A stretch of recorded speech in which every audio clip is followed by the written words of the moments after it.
Bismillahirrahmanirrahim. Assalamualaikum warahmatullahi wabarakatuh. Waalaikumsalam. Pak Menko dan rekan-rekan media yang saya banggakan, bahwa apa yang kita lakukan hari ini, Pak Presiden menginstruksikan kami untuk mengevaluasi apa yang sudah kita lakukan.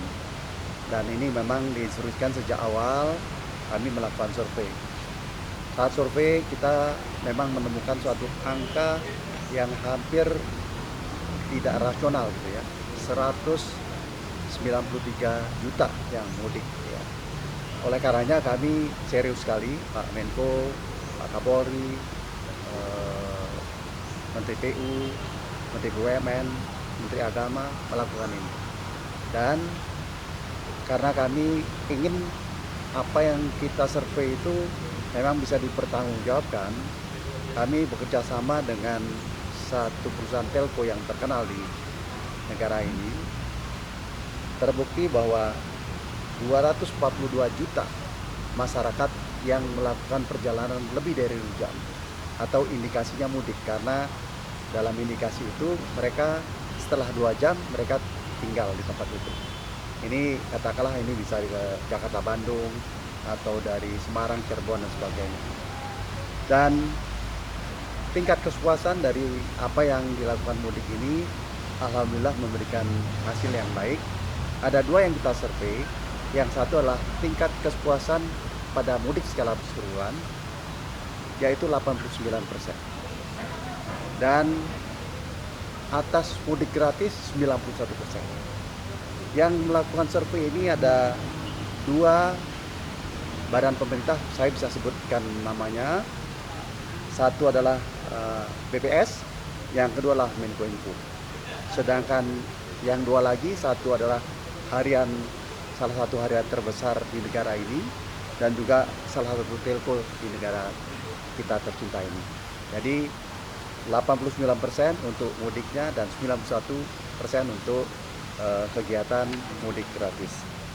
Pak Menko dan rekan-rekan wartawan, apa yang disampaikan oleh Pak Menko tadi bahwa dari unsur keselamatan kita mendapatkan hasil yang baik ya.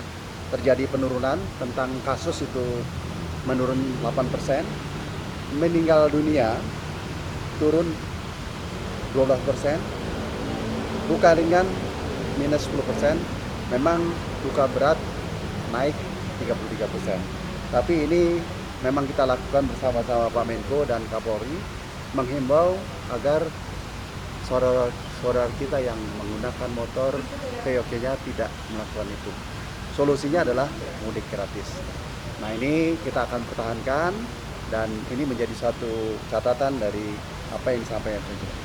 Nah, oleh karena itu, melengkapi apa yang disampaikan oleh Pak Menko tadi, nomor satu itu adalah rest area. Rest area baik di Cipali maupun ke arah Merak. Fungsi rest area adalah untuk tempat istirahat. Tapi fungsi yang lain, dia memiliki fungsi sebagai tempat mendelay volume kendaraan yang menuju satu tempat. Nah, oleh karenanya tadi saya diinstruksikan untuk bekerja sama dengan Menteri PU untuk membebaskan tanah-tanah sebagai rest area yang mungkin tidak langsung untuk rest area. Jadi ada land bank, katakanlah ada 10 atau 15 tempat dibebaskan masing-masing 5 hektar. Sekarang untuk rest area saja, nanti satu waktu ini menjadi suatu barang yang juga bermanfaat untuk membuat rest area yang penting. Yang kedua adalah manajemen gate ya. Kita tidak boleh lagi menggunakan tapping. Kilometer 70, kilometer 414 itu panjang sekali. Dengan sistem OBU seperti ERP ya, itu kendaraan langsung lewat dan langsung tercatat berapa yang mereka harus bayar. Nah, ini membuat kelancaran di kilometer 70 dan 414 itu terjadi dengan baik.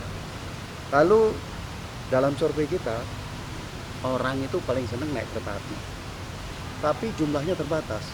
Nah, oleh karenanya kami mengusulkan dan Pak Presiden setuju agar KAI menambah jumlah transit, sehingga perjalanan kereta api yang memang diminati itu bertambah. Ini adalah satu diskusi kami dengan Pak Menko dan Pak Kapolri adalah manajemen waktu. Kalau bisa waktu itu lebih panjang, ya, sehingga mereka bisa mudik lebih awal, tidak tertumpu pada H-3 dan 4. Kalau bisa H5, 6 gitu ya. Nah ini sangat berhasil. Pada saat mudik berhasil. Mudik balik agak struggling ya, tapi alhamdulillah bisa. Tapi terima kasih Pak Menko dan teman-teman yang memanage libur panjang, dan ini bisa membuat masyarakat punya pilihan untuk jalanan. Lalu berikutnya adalah berkaitan dengan mudik gratis ya. Mudik gratis sekarang 133.000. Kalau dibandingin dengan 193 juta itu kan masih kecil ya. Nah, ini seyogyanya semua instansi pemerintah pun melakukan mudik gratis, dan juga tidak saja ke Jawa, tapi juga Sumatera. Pak Presiden tadi mengingatkan nanti sebentar lagi akan tembus ya dari Sumatera Selatan ke Bengkulu, dari Riau ke Jawa, ke Sumatera Barat. Ini akan menambah keinginan masyarakat akan mudik. Lalu seperti yang disampaikan oleh Pak Menko tadi adalah jumlah pelabuhan. Jumlah pelabuhan itu harus ditambah di beberapa tempat, baik di Ketapang dengan Jangkar ataupun di Merak ya. Kita ada beberapa titik yang kita tambahkan sehingga masyarakat itu tidak tertumpuk di Merak. Satu hal yang penting juga adalah besaran kapal. Kapal yang dioperasikan harus lebih besar dan harus lebih cepat, sehingga daya angkut dan kecepatan itu memberikan suatu result yang baik. Dan yang terakhir, yang paling penting itu adalah kolaborasi. Saya terima kasih di bawah bimbingan Pak Presiden dan Pak Menko dan Pak Wapres, kami bersama-sama Kapolri secara intens melakukan ke Merak itu sampai 5 kali, Cipali 4 kali, untuk mengevaluasi apa yang kita lakukan. Nah, oleh karenanya kami juga terima kasih apa yang diberikan oleh media yang selalu memberikan respon. Walaupun itu beritanya tidak baik, justru menjadi suatu masukan bagi kami untuk mengambil eksekusi bagaimana solusinya. Jadi peran komunikasi sangat penting dan ini harus ditingkatkan supaya kita mendapatkan mudik yang lebih baik. Saat itu kami punya tagline yang juga doa, mudik ceria penuh makna. Mudah-mudahan dengan angka 89% doa itu terkabul. Demikian, terima kasih. Wassalamualaikum warahmatullahi wabarakatuh. Waalaikumsalam.